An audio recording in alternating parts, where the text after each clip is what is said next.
In this episode, we'll be looking at all three of these Pokemon plastic models.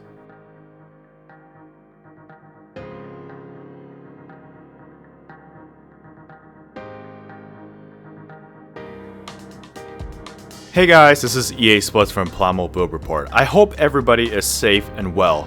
Today we'll be looking at these three Pokemon plastic model kits. What you see here is Pikachu, Eevee, and Mewtwo, and these are actually localized here in the US. Looking through each of the runners that's included in this kit, Pikachu only has 2 runners due to its simplistic character design. Eevee, despite being the very smallest Pokemon out of the 3, has 4 runners due to the articulation and the fur. Mewtwo, the biggest out of the 3, has 4 runners as well, however this one includes a clear stand for Mewtwo to stand on. Alright, we've seen what's inside, let's start the build.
And there you have it guys, 3 Pokemon kits. My first impression of this was that how simple it is to build. I think each one of them took about like 5 to 10 minutes to build one each other, but overall I really love how this kit looks like. The color separation is spot on, the stickers, while little noticeable, not too noticeable, and they're really pretty to look at. Let's first look at our first Pokemon that everybody knows. It's Pikachu. Pikachu here is a very simple design, and I like how it's capturing all of its features that's shown in anime, comic book, and throughout the whole franchise.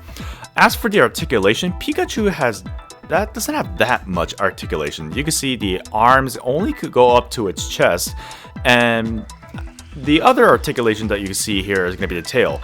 It's on a peg joint, so you can only move it left and right. However, Pikachu has a very cute little gimmick that has to do with its ears.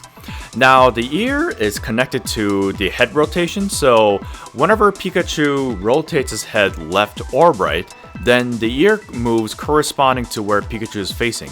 As you can see right here, I'm moving to left and right, and the ears move accordingly. Now let's look at our favorite dog Pokemon, Eevee. Eevee, I personally think this is my favorite kit out of the three. Eevee just has this very cute design, and the color separation, again with Pikachu, it's great. Looking through all the articulation, Eevee has the most articulation out of the three. Eevee can move its arm and its legs, as well as some other parts such as the head, the fur, and also the ear, as you can see right here. I really love how they incorporated the stickers in this one. So the pink stickers that you can see here is the bottom of the feet. The other cool articulation point that I see is going to be its tail. Now this tail is on a ball joint, so it can move freely as it wants. The one other articulation point that I mentioned before are going to be the fur, and the front and the left and the right fur are all in a ball joint, which can move freely. However, on the back side, it's in a C-shaped part and doesn't really move that much. Eevee has an additional faceplate that could be interchanged, and I personally love this, as the happy face that Eevee is showing right here is really cute. To change the facial expression, all you gotta do is pop the head, and at the bottom you can see a bevel. All you gotta do is just pull it out, and this was really easy to do. For my personal experience of changing faces, this has been the easiest. Anyways, there's really nothing much to say about change face. It's just that easy to do. Just pop it in and then put it back into place. That's it. Now let's look at our favorite 150th Pokemon, Mewtwo. Now Mewtwo, the whole silhouette is more human-like, so the overall silhouette, it's perfect. The purple color scheme is spot on, and those eyes, man, you can't be Mewtwo if you don't have those mean eyes. Looking through the articulation, the head moves left and right, and it has a stem of some sort on a ball joint, so it follows whichever direction Mewtwo faces. The arm, you can move freely 360 degrees, however the elbow only goes up to 90 degrees. And there is an articulation point that could bend forward and back on its wrist. Moving on to the legs. Now the leg can only move a certain degree due to its form factor, and it's not too bad, and it can go as far as it should. As for the ankles itself, it's the same deal, but the ankle doesn't really move that further back. However, it does move forward, but it seems fixed in place, and I guess that's inevitable. Mewtwo has this cool gimmick where if you push the tail towards his body, his right arm will move as well. I don't really understand why it's only the right arm, not the left, or not both, but I think this is to show the iconic Mewtwo pose that we see in every single cover. This kit also includes a clear stand for Mewtwo to set him on base and just pose him in the air. Today we reviewed the 3 Pokemon plastic models that's currently available in the US right now: Pikachu, Eevee, and Mewtwo. All 3 of the kits have really expressed the characteristics of each Pokemon so well, by their color separation, by their gimmick, and also their silhouette, and this really brings out the characteristics of each of the Pokemon we know and love. If you're a Pokemon fan, these kits are a must. You should get them, build them. They only take about 5 minutes. Very easy to build. As you guys may know, these are the re-releases of 2012's Pokepla in Japan, and I hope Bandai have given another thought of localizing the other Pokemon plastic models that we've seen previously. With that being said, this has been EA Spuds from the Plamo Build Report, and I'll see you in the next video. Thanks for watching. Bye bye.